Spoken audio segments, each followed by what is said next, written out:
Hi friends, welcome to mad gardening. ఈరోజు మన video panipuri ఇంట్లో ఎలా తయారు చేసుకోవాలో చూపిస్తాను. కొంచెం చింతపండు, జీలకర్ర, పుదీనా, కొత్తిమీర, ఉప్పు. మిక్సీ జార్లో ముందుగా నానబెట్టుకున్న చింతపండు, ఈ పుదీనా, కొత్తిమీర,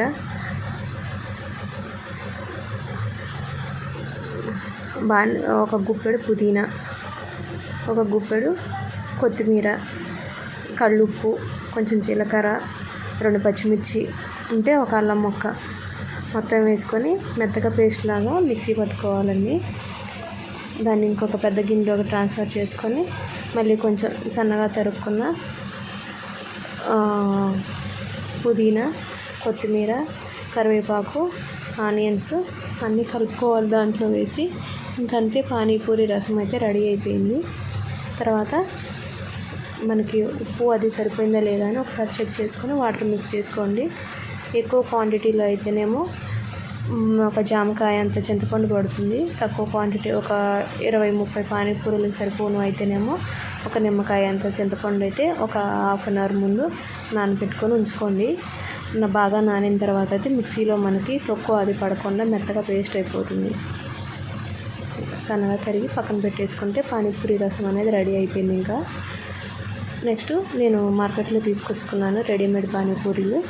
ఆయిల్ హీట్ చేసుకుని దాంట్లో వేసుకోగానే మనకైతే ఆటోమేటిక్గా అవే ఉబ్బుతాయి, టర్న్ అయిపోయి 2 సైడ్స్ కూడా చక్కగా కాలుతాయి. ఆయిల్ హీట్ అవ్వగానే దీంట్లో వేస్తున్నాను. మన మార్కెట్లో చాలా రకాలు ఉంటాయండి పానీపూరి ప్యాకెట్లు అయితే, మనం చూసి తీసుకోవచ్చు. కొన్ని వీటిలో మైదా అని కలుస్తాయి, ఇవి పూర్తిగా గోధుమ పిండిదని 0% మైదానేనండి. మొత్తం చూసే తీసుకొని వచ్చాను నేను పిల్లల కోసమని. మీరు కూడా అలా చెక్ చేసి తీసుకోవచ్చు. ఒకసారి కేజీ ప్యాకెట్ తీసుకొని వస్తే మనకి దగ్గర 5-6 టైమ్స్ వరకు వస్తాయి ఇద్దరు పిల్లలకైతే. ఇలా అన్నీ వేసుకున్న తర్వాత కొన్ని ప్యాకెట్లో ఉబ్బవండి, ఇలా రౌండ్గా మనకి బాల్స్ లాగా రావు, చూసి తీసుకోండి.